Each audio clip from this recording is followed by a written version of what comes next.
Lovely cushioned header. But Gerrard! Oh, you beauty! What a head, son! What a head! Yes, guys, welcome back to Two Reds podcast. For anyone joining us, we're formally onto the ball. It's a little rebrand because it's me and OB always on here, always talking Liverpool. Travis onto the ball. Co-founder will be back on whenever he can to talk all things Man United, of course. But tonight it's all about Liverpool against Forest away at the City ground.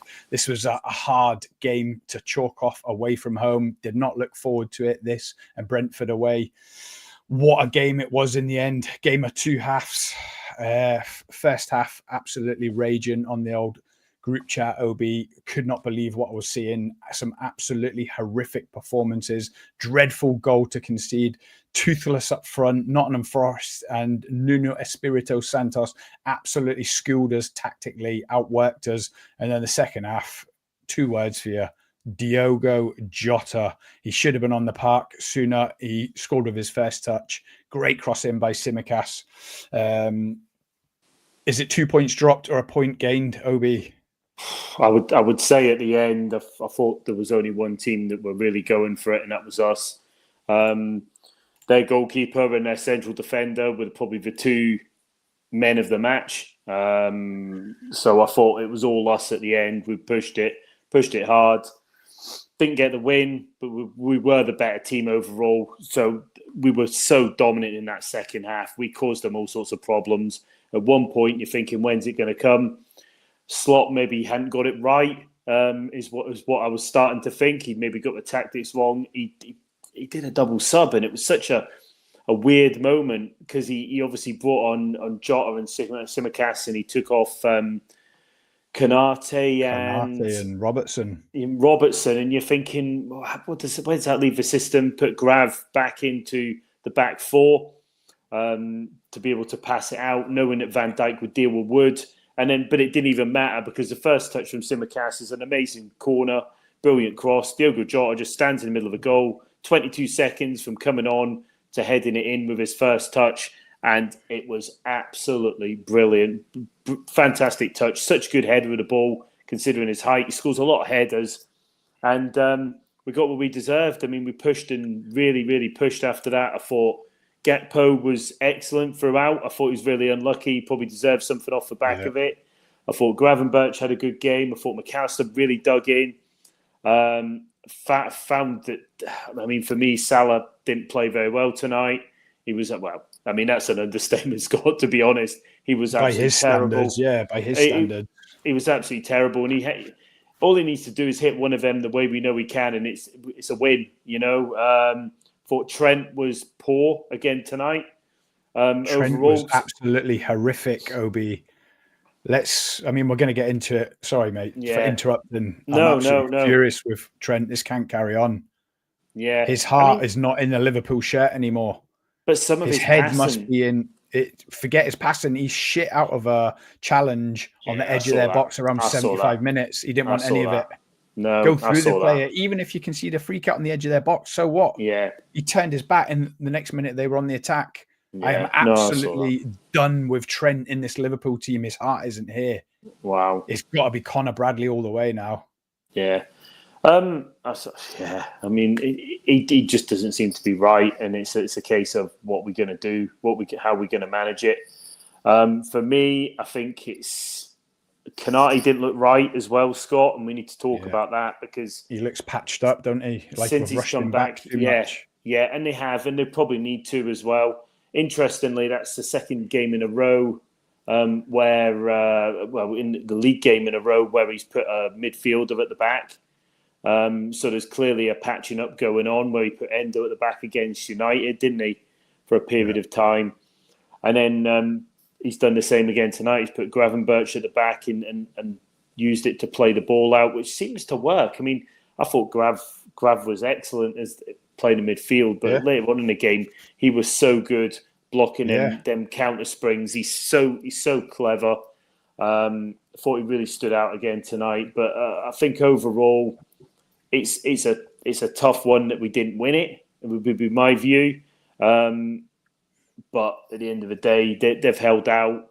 They've had some superstars at the back who have held on. They've got heroes at the back who have held on to a point. And I suppose for a team like Forest to compete against us after going through so many years of struggling, it's a big result for them, and they deserve everything they get. It's huge for them. It really is, but they deserve all the credit and the plaudits. I said to you at halftime, and other people have said it. Can they really do a Leicester? But I honestly think they can. Not so much that they are good enough to win the league or they've got enough about them. It's the way everyone else is falling away. But We're Scott, in a bit of a rocky patch at the minute. Arsenal are absolutely falling apart. Chelsea have dropped more points again. Man City, yes, they're winning a few, but they've left themselves too much to do. The way Forest are playing and not conceding goals and are hard to break down, and have got that never say die attitude, and they can spring on the break with pace. I mean, Chris Wood is like Jamie Vardy. He's in the form of his life. The two lads at the back, that Milenkovic and Murillo, they're like Robert Huth. And who was the other lad? Wes Morgan. Wes Morgan. Yeah. That Sells is like Kasper Schmeichel. What a goalkeeper. I think the commentator said they picked him up for 5 million. It's remarkable, isn't it? Remarkable. I mean, what a player. I'm going to get him in my fantasy team soon. The fullbacks, Aina and then Nico Williams that we let go. He must have had a hell of a night. Obviously, his boyhood club up against Salah. Don't tell me there's not a small part of him that doesn't wish that Liverpool would win tonight. I just can't see it. Yeah. Every chance he goes in for, he must be thinking, am I going to have the game of my life? And he did. He was fantastic. And then the lads on the break, that Alanga, Hudson-Odoi, and who's the one on the other side? There's three of them, isn't there? Yeah. Alanga, Hudson-Odoi. Oh, I can't remember. But anyway, they're just a fantastic team. They really good. They are. They're really well set up. And I thought in the first half they absolutely ran themselves into the ground, trying to make sure that we couldn't get a foothold into the game. I thought after half time we really woke up and we really showed them something with regards to we were stopping any counter pressing, we were stopping any counter attacks, we were making really good moves and. In as much as we were just winning second ball after second ball in that pressure. And it kind of shows for me that that team's capable of a lot. They are. That defensive line that they've got, they sucked up an awful lot of pressure. They got a bit lucky sometimes. Let's not beat about the bush. There was little deflections here and there. And another day to go in and you lose the game. But that's what last-ditch defending's all about. I think Nuno probably couldn't have expected any more from his team today. He decided to put it all in, especially when they got up in the game, and you could see they expended an awful lot of energy in that first half. And I thought second half, when we brought on the two subs and we obviously got the goal, there was only ever going to be one winner after that. But unfortunately, we just couldn't get it over the line, and they held out for what they deserved, really. I mean, Salah could have and should have scored from that corner. Bottom corner, was it Murillo on the line, or was it that Aina? Yeah. Jota could have had a hat-trick, as we said, a 5-minute hat-trick. It just wouldn't go in, that second and third goal for him. Yeah. But Forest, I mean, that Murillo, I checked his stats, £10 million the summer of 2023 from somewhere in Brazil, Palmeiras or something. He's only 22 years old. Yeah. What kind of price are we putting on his head, and would you have him? I'd have the other guy ahead of him. I think I said that to you a couple of weeks ago. Milenkovic. Milenkovic. Big 6'5", looks like he knows what he's doing. The only thing I would say is that probably at a bigger club they would struggle more because they've been given, and they talked about it in the commentary, the right to smash a ball up the park. Yeah. That wouldn't be acceptable at a team that wants more than 30% possession. So you'd probably have to think about on the halfway line as well. Yeah, exactly. And it becomes a different thing when you're defending that high line. Whereas Nuno knows what he's got as a team. He knows what he's trying to do there. It's not always particularly pretty to watch, I don't think, but it's very well organised and they're doing the best with the players that they've got and the available structure that they've got in a league that they probably should be doing as well as they're doing in. So fair play to them. Nice one. We've got 7 people watching. Welcome to Two Reds podcast, guys. If you're new to the channel, don't forget to like and subscribe. It really helps us out. Football Ferreira. Jose, how are you doing, brother? I sent you an Instagram message the other day. You haven't even read it, but it's probably because it said 2 Reds and you didn't know it was us. Trent head is on Vinicius' ass. Imagine Rafinha, Yamal, Pedri facing Trent. Wow, can't wait for him to join Madrid. There was a minute, OB 81 or 82nd minute. Someone just absolutely ghosted past Trent and they should have scored from it. Remember, it got flashed across the goal. Yeah. And I think Tsimikas ended up putting out he got roasted. He is absolutely finished. He cannot start another game for Liverpool for the rest of the season. It's as simple as that. I know. I'm just saying he cannot. We have to sell him now for £20 million to Madrid or sign a new contract. He's not giving his all for this club, OB. No. He's going to cost us this league title. Andy Robertson equally on the left, but for totally different reasons. But Trent first, he's an absolute mess.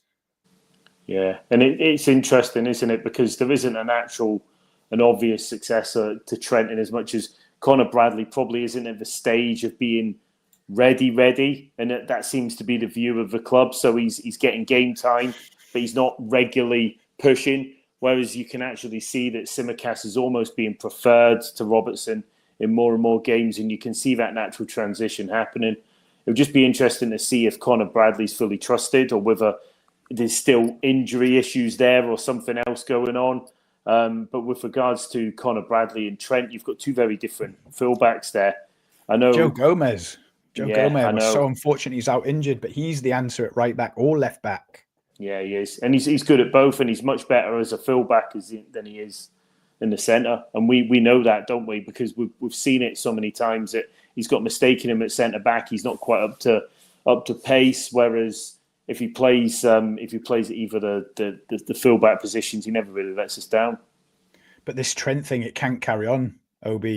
Everybody can see it. There's a lack of effort, a lack of desire. But worst of all tonight, he was shitting out of challenges. Yeah. His head is gone. He's protecting himself and his body. He's not putting his body on the line for this city, for his club, his hometown club. He's absolutely done. It must be hard for people because you could see a lot of them players put a lot in, especially that second half. So you look at Szoboszlai, McAllister in particular. They were absolutely. You could Jota. see their faces. I love the way Jota gets stuck in. He puts his body on his line. On the line all the time. But them 2 midfielders, you could see they were trying to regain control. You could see that Slot says you need to regain the control, win the second ball. You need to put the mileage in. Szoboszlai looked absolutely dead on his feet by the time he was done, and McAllister the same. And it was just if you're putting it in, and then you're watching your fullback strolling back after he's lost the ball 20 yards too far up the park, and you're having to cover it. That must be really, really difficult to put up with. And there must be a point where some of the players turn around and go, what the fuck are you actually doing? That's what I want to know. Yeah. I'd love to be a fly on the wall in the dressing room after the United game and after tonight. What is Virgil van Dijk saying to him, the captain? Have you noticed? Because I keep looking at his face and he's always shaking his head, looking in his direction. Yeah. And he looks absolutely furious with him. Virgil looked so annoyed in that first half, and it was both wings he was getting onto. There was a little bit of getting onto Kanate as well. I think Virgil made a mistake for the goal a little bit, in as much as he didn't get the line right, and he kind of held when he shouldn't have held. But other than that, it was another imperious performance for Van Dijk, to the point of we can afford to take the other central defender on, pop a midfielder back in there, knowing that Virgil will deal with Chris Wood no matter what happens. Do you know what I mean? And it's just that's Virgil's the level. Out of this world at the minute. You've got to give him that. But at the same time, that must be making him even more angry, because he's looking at the levels he's bringing, and then he's seeing the levels that the 2 fullbacks are bringing at the minute. I mean, as I've said about Trent, I'm absolutely done with him. But Andy Robertson on the other side, Obi, there's only one fullback I've seen drop off, and ironically, it's this season. Kyle Walker has fell off the face of the earth. So's Andy Robertson. You see where he stumbled and fell on his ass, and they went through on goal again. Yeah, that's typical of Andy Robertson the last couple of months. He's just not. His levels just dropped. I think years and years and years of putting in them gut busting, just up and down the park constantly, and he's always been that type of player.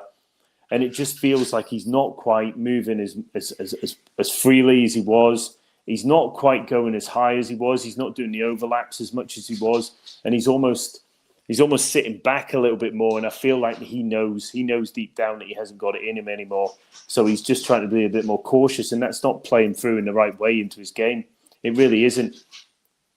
He's like displaying pretty much a real bad error every game, at least one every game. Yeah, I know. It's madness. Just gonna let the dog into the kitchen 1 second. Just in the comments, Charms is on. How you doing, Charms? Good to see you, brother. I was just on the Two Blues commenting. What a title race this is becoming, eh, boys? Reckon Forest could genuinely pip Liverpool to the title. I'm not even sure they're going to be pipping Liverpool to the title, Charms. Could it be Liverpool, Arsenal? Man City could go on a run now and win 10 games in a row and be right back in the mix, especially if they're buoyed by some signings in January. Who knows? But yeah, I could see Forest doing a Leicester. I'm not sure if you're here on the top of the show, but I said it's not so much that Forest have got all the tools to do it and pull it off. It's the way everyone else is dropping points. This could be another crazy season where someone just picks something up. Yeah, I think there's a bit too much with regards to points for Forest to maybe overcome, because they're still, still 6 points behind us, Scott, and we've still got a game in hand. So that's the equivalent of 9 points. I think it'd just be a bit too much. I don't think they've got the ability. They've just gone on a run of a lot of wins, and this is the first time they've drawn in. Was it 7 or something? So they had 7 wins on the bounce, and they've first drawn time tonight. They conceded in 7, I think, as well. Yeah, and absolutely. that wins titles, doesn't it? I think they've got the best defence in the league. I think they're joint with us, or after we both conceded tonight, Arsenal might now, or we might all be on 20 goals conceded, something like that. But yeah, look, Forest are special. And Nuno Espirito Santos, fair play for everything that he's done, considering they finished 17th in the league last season, albeit with a 4 or 5 point deduction, wasn't it? Yeah, but they took a chance as a club. So they broke FFP. They took the fine. They brought in a load of players, and they're reaping the benefits of that now. And who's to say that's wrong? Who's to say that's wrong? I mean, technically they're breaking the rules, but they took the punishment, and but it still kept them up last season, and it's got them to where they need to be this season, because some of them players have put them over the FFP as well. So it was a risk. They took the risk, and it's paid off for them. So fair play to everybody at the club. I've got no problem with it. Definitely. OB, I'm not saying we're going through a rough patch. We're still only lost 1 game in the league all season. Yeah. But we have dropped points against Man United, now against Forest. We dropped points a couple of weeks ago. I can't remember who it was against, but it's like we need freshening up a little bit.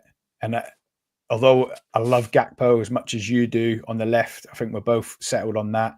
Diaz, he has moments in the centre, but it feels like it needs Diogo Jota to be starting a few games now. He's been fit for 4 or 5 games. I don't think he started a game yet. He keeps coming off the bench. Yeah.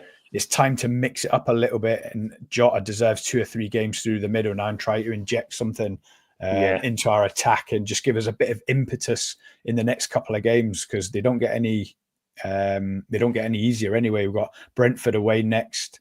Then we've got, I think it's home to Bournemouth. No, away to Bournemouth, away to Everton, and then Ipswich at home.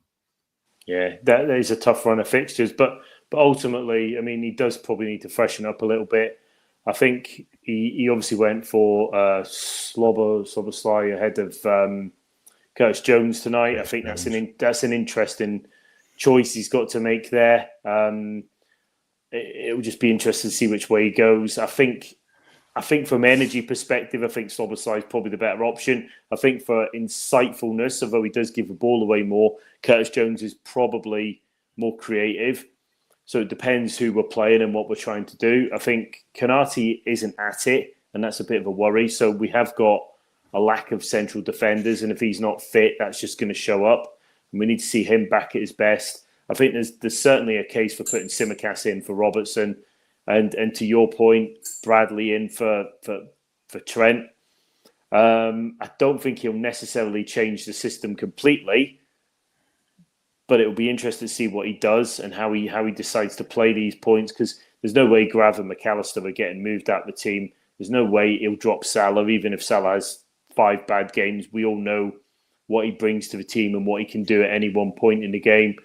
I think Gakpo's nailed it down. So I think it'll be a case of, if he decides to slightly play with the players, it will be the attacking midfielder in the middle, working out who he needs to play there. I imagine he's probably going to interchange them. But it'll just be interesting to see in the fullbacks as well, what he does with them as well moving forward. Definitely. Do you think... I mean, we were all raging at halftime. I went on a dog walk at halftime just to clear my head, but I just kept thinking Nuno has out-coached, out-tacticked Arne Slot here. And I know he's got the home crowd behind him.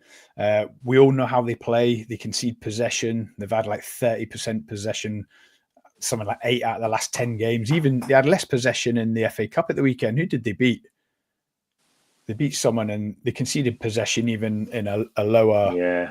I'm trying to think. Division team. I think it was. Can't remember who it was. But yeah. It was Luton, wasn't it? Was it Luton? Luton. Yeah, that was it. If anything, I thought maybe Slot might have something up his sleeve for the first half to frustrate them and surprise them. But we just played right into their hands. High press, high line. They picked us off after 10 minutes. And then that's it. The crowd were absolutely bouncing from there. And they had something to build on, something to protect. And I thought that 2 banks of 5, I mean, at times they'd done so much work. It looked like they had 12 players. I was trying to count them at one point. It was like they had a 5-5-1. I was counting how they got 5 defenders and 5 and a striker up there, Chris Wood, who's as industrious as ever. I thought Slot's getting out coached here. Yeah, but he found a way in the second half, and he pushed it through. He changed the tactics. We got on top before the goal. And then he's brought on 2 players who've had an instant impact. One's crossed it, one's scored it. Literally the first touches, both of them. So you can't get a better substitution in the history of the world than that. You know what I mean? You literally come on and one of them takes a corner and everyone scores. It's class, I think, wasn't it? Oh, it's just brilliant. It's just brilliant substitution. I just wish we had kicked on. I thought we the last sort of 30-odd minutes, I thought there was only going to be one team that come out with the victory.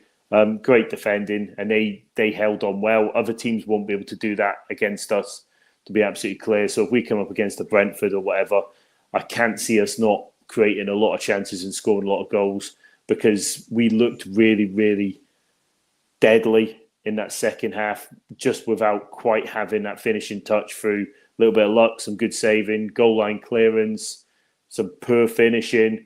We've got a real grit between our teeth that second half, and I thought we were winning every single second ball. That must have been horrible for them as Nottingham Forest defenders. They must have been really, really tested, but they come through it, so fair play to them. They all looked knackered, didn't they? Nico Williams was down with cramp. Murillo went down. Every time the camera went on that Murillo, he had his hands on his hips, blowing out of his arse. But no wonder, man of the match performance. Steve McManaman give it to him over the keeper Sells. It's just all these away games we've got, OB, coming up against all the top 10 teams. I think that's another top 10 team away from home we've just ticked off.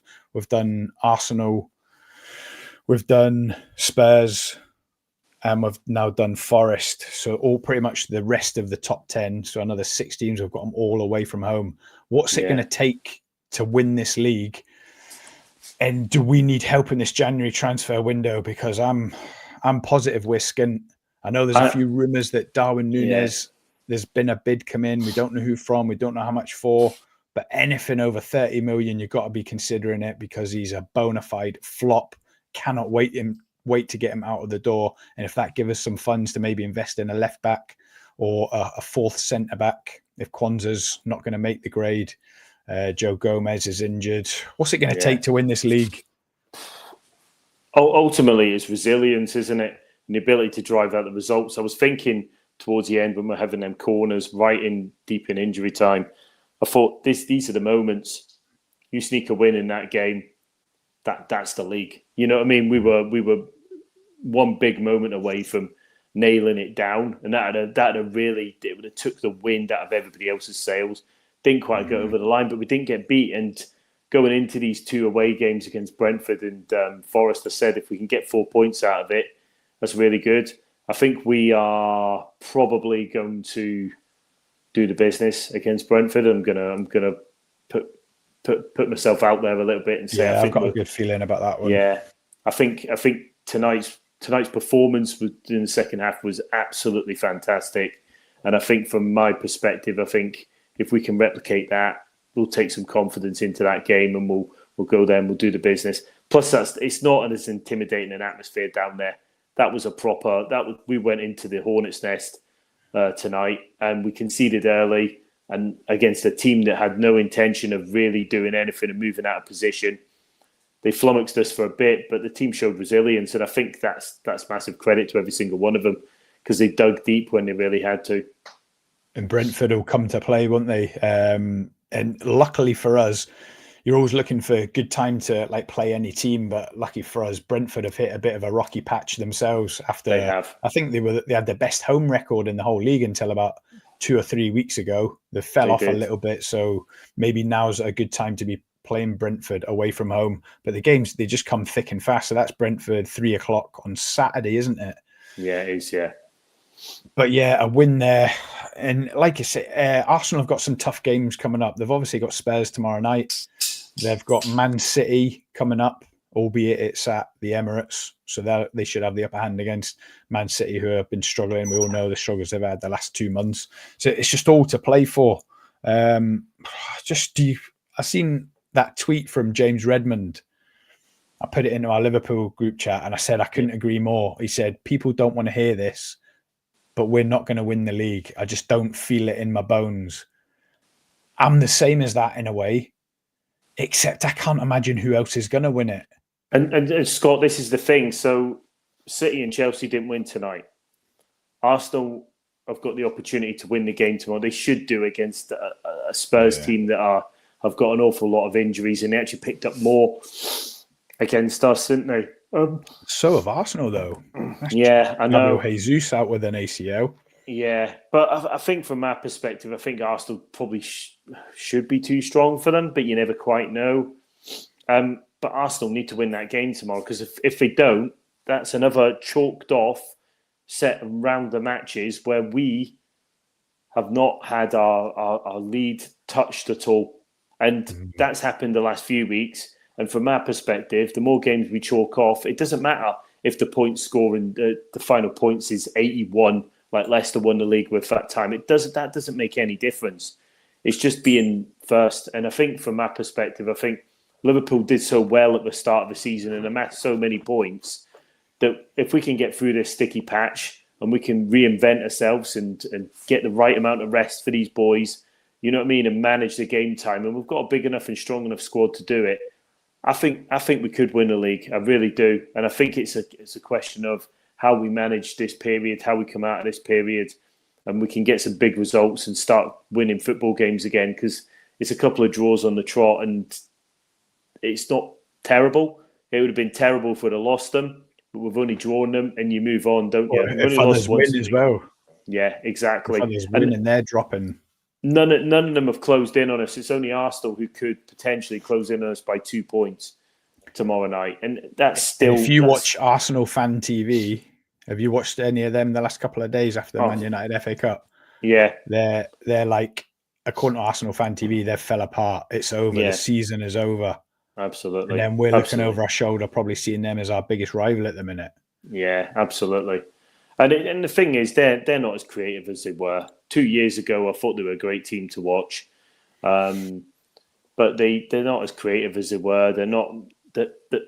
There's some key players that are not playing anywhere near the levels that they were sort of 18 months ago, year ago in an Arsenal shirt. So there's a lot of problems in that club as well. And back to your point, I think we will win the league because we'll come through this sticky patch, and I think we'll kick on again. And I just think there's too many points on the board for everybody else. I really do.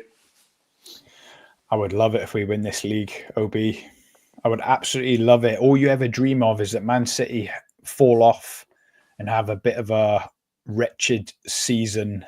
And when they do, all you pray is that your team are ready to pounce, your team are at the top. And I'd absolutely hate it if it was some sort of Arsenal from the last 3 or 4 years that were up there, or Chelsea, resurgent, even worse, Man United. But the fact it's us up there, couldn't have asked for more at this stage. And let's be honest, tonight is a point gained.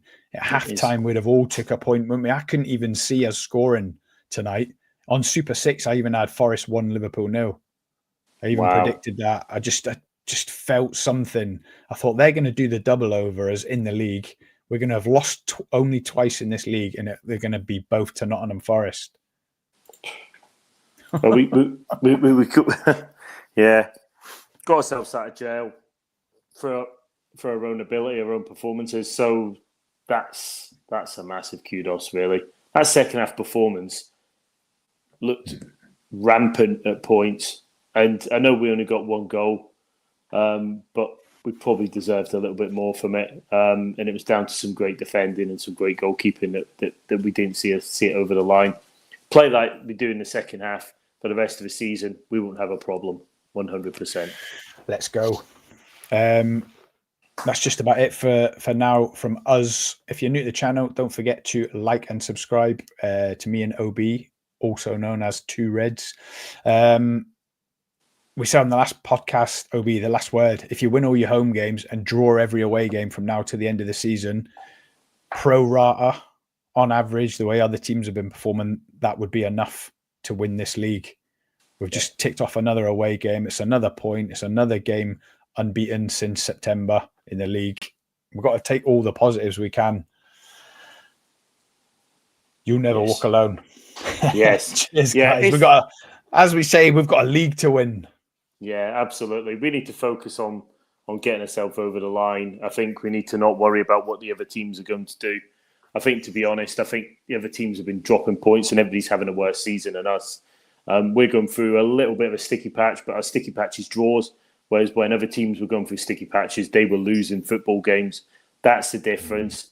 And we've just got to remember that. And really, at the end of the day, there's not a massive amount we've lost tonight because we've drew a team that are third. The team that are fourth drew.